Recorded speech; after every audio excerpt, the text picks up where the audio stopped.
Hubungan Indonesia dengan Palestina memang tak dapat dipisahkan. Bangsa Indonesia disebut menjadi negara paling konsisten dan teguh dalam mendukung isu kemerdekaan Palestina dalam berbagai forum regional, bilateral, hingga forum multilateral. Baru-baru ini, sejumlah kepala daerah di Indonesia menolak keikutsertaan timnas Israel pada gelaran Piala Dunia U20 yang sedianya berlangsung pada 31 Maret 2023 di Indonesia.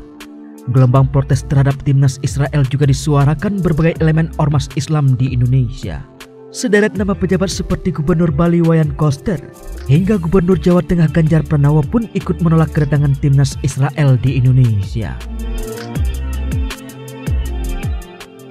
Koster dan Ganjar mengaku bahwa alasan penolakan ini dilakukan lantaran Israel sejatinya adalah negara yang menjajah Palestina. Karena itu, partisipasi Israel dalam Piala Dunia U20 sebaiknya ditiadakan.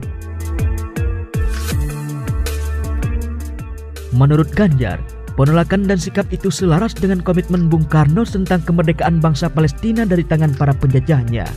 Kita tahu bagaimana komitmen Bung Karno terhadap Palestina, baik yang disuarakan dalam Konferensi Asia Afrika, Gerakan Non-Blok, dan maupun dalam Conference of the New Emerging Forces.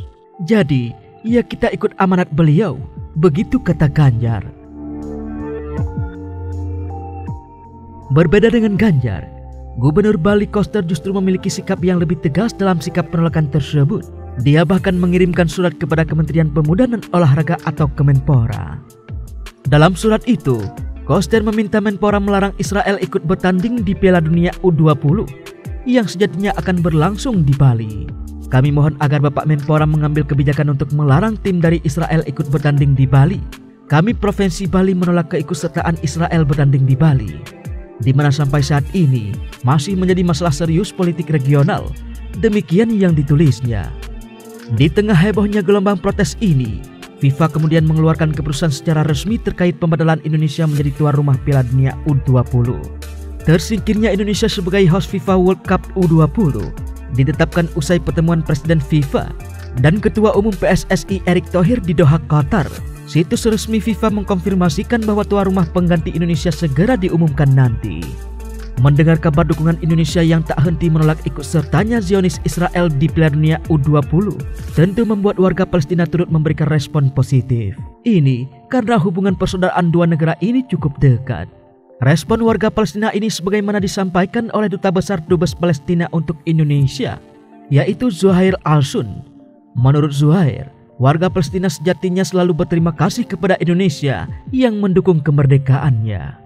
Kami meyakini bahwa Indonesia tak akan pernah berubah dalam memberi dukungan terhadap Palestina.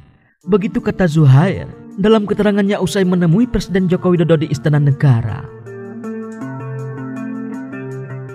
Kendati demikian, menurut Zuhair, lolosnya Israel pada perhelatan sepak bola akbar tersebut diakui melalui proses yang ditentukan FIFA. Melihat jauh ke belakang, Palestina adalah salah satu pendukung awal kemerdekaan Indonesia pada tahun 1945. Mufti Agung Yerusalem dan pimpinan tertinggi Dewan Palestina, Syekh Muhammad Amin Al-Husaini, berjasa meningkatkan pengakuan negara-negara Arab lainnya atas Indonesia, khususnya melalui Liga Arab.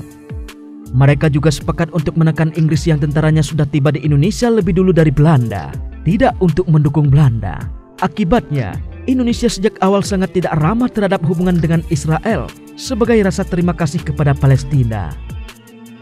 Presiden Indonesia Soekarno mengutuk keras agresi Israel terhadap negara-negara Arab dan mendukung negara-negara Arab dalam perjuangan mereka melawan Israel. Bahkan setelah jatuhnya Soekarno dan naik kekuasaan Jenderal Soeharto, Indonesia sangat mendukung perjuangan rakyat Palestina. Pemimpin Organisasi Pembebasan Palestina atau PLO, Yasser Arafat telah mengunjungi Indonesia pada tahun 1984 dan pada tahun 1993. Dengan jatuhnya Orde Baru, Abdurrahman Wahid berusaha untuk memperbaiki hubungan dengan Israel, namun ia dilengsarkan dari jabatannya pada bulan Agustus tahun 2001 dan tidak ada upaya untuk mempertahankan untuk meningkatkan hubungan antara Indonesia dan Israel. Pada tahun 1888, Hubungan resmi antara Indonesia dan Palestina dimulai dengan pengakuan Indonesia atas Palestina, dan pada tahun 1990 dibuka kedutaan besar di Jakarta. Hubungan bilateral. Indonesia menyambut baik deklarasi kemerdekaan Palestina oleh Dewan Nasional Palestina di Algiers dan telah mengakui negara Palestina pada 16 November 1988. Setahun kemudian, Indonesia dan Palestina menandatangani kesepakatan bersama pada dimulainya hubungan diplomatik Indonesia-Palestina di tingkat kedutaan besar pada 19 Oktober 1989.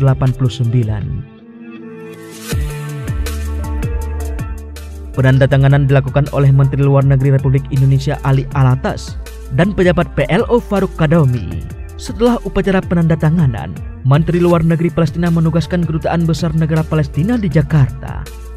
Dengan demikian, Indonesia menugaskan kepala misinya ke Republik Tunisia sebagai duta besar non-residen Palestina hingga 1 Juni 2004. Ketika penugasan tersebut diserahkan ke Duta Besar Indonesia untuk Kerajaan Yordania di Amman, selama kunjungan ke Yordania pada bulan Mei 2006, Presiden Indonesia Susilo Bambang Yudhoyono menegaskan kembali dukungan Indonesia untuk kemerdekaan Palestina, termasuk melalui dimulainya kembali perundingan damai, serta mengungkapkan keprihatinan Indonesia atas kondisi Palestina, termasuk dalam hal keuangan, di tengah-tengah sanksi ekonomi yang diberlakukan oleh Israel.